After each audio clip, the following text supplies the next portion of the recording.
Македонија меѓу лидерите во реформските процеси, исполнети 90% од планот за раст, за 100% успех до 15 јули потребно изгласување на изборниот законник, кој во моментов во собранието е блокиран од опозицијските СДСМ и Левица.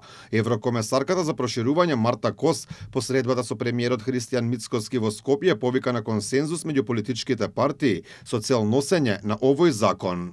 Спроведовте 90% од 10 реформи кои што требаше да се исполнат до 15 јули и тие последни 10% се секако изборниот законок кој што ќе биде усвоен.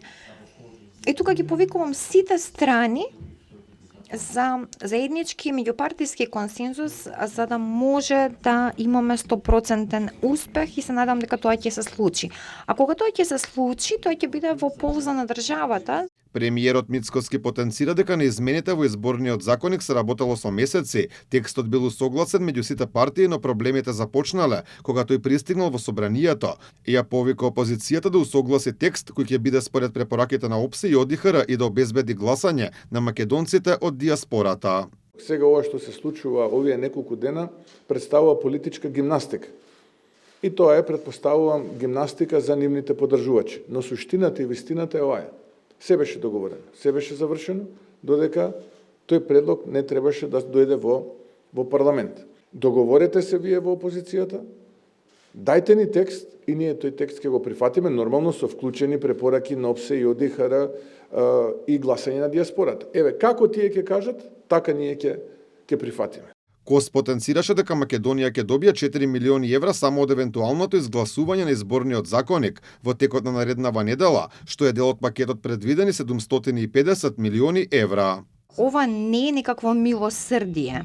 Ние може да даваме заеми и грантови на владите во земјите кандидати, во овој случај на Северна Македонија, само ако тие испорачаат и овој изборен законник е над 4 милиони. За мене ова се навистина многу пари.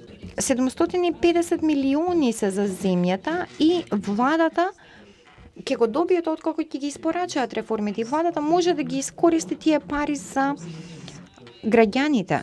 Македонија ќе продолжи активно и засилено да работи на реформската агенда. Премиерот очекува европската интеграција да стане процес кој се темели на јасни критериуми, вредности, на исполнување на европските обврски, а не процес кој ќе биде оптоварен со билатерални прашања кои создаваат неизвестност и фрустрација кај македонските граѓани. Ќе продолжиме со реформите, ќе зајакнуваме економијата, институциите и владењето на правото. Затоа што тоа е во интерес на граѓаните и затоа што европските вредности ги разбираме како вредности што треба да бидат дел од секојдневното функционирање на институциите. Истовремено остануваме доследни на ставот дека секое трајно решение треба да биде засновано на взаемно почитување, заштита на националното достоинство и јасна предвидлива европска перспектива. Еврокомесарката ја повтори пораката дека единствен начин да ги започнеме преговорите се уставни измени. Потенцира дека иако нема напредок во спорот со Бугарија, темпото на реформи не смее да забави. Таа потенцираше дека една од добрите вести за земјава е што Македонија се приклучила кон програмата за здравство на Европската Унија, со што се отвара патот за финансиски средства за подобрување на здравствениот систем, со што ќе се зголеми способноста на земјата да одговори при итни случаи, најави вклучување во делот на сајбер безбедноста во рамките на програмите на Европската Унија.